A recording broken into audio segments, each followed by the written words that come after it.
خبر خوب برای تبهکاران ونزوئلایی. کویک خودروی پلیس ونزوئلا شد. آقا نمی‌کنن این کار، شاید خودروی همیار پلیسه ها.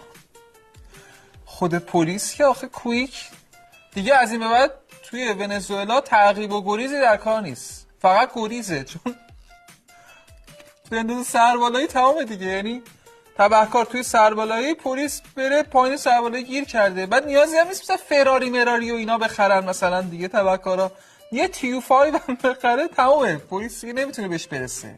دلم برای پلیس ونزوئلا ولی میسوزه.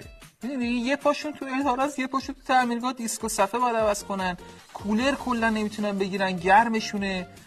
یه شرایط بدیه دیگه. ببین ونزوئلا تو چه وضعیه که خودروی خارجیشون کویکه، یعنی رفتن پول دادن کویک وارد کردن. اینجا کویک قاچاقی اکوپلاسه، پارتیو اینا داشته اکوپلاس شده و اینا اکوپلاس نیست. شاید بنده خدا گول اسمشو خوردن، گفته کویک دیگه. کویک یعنی سری. ما میریم این ماشین رو میخریم و ما جز اسلو بودن چیزی از این ماشین ندیدیم.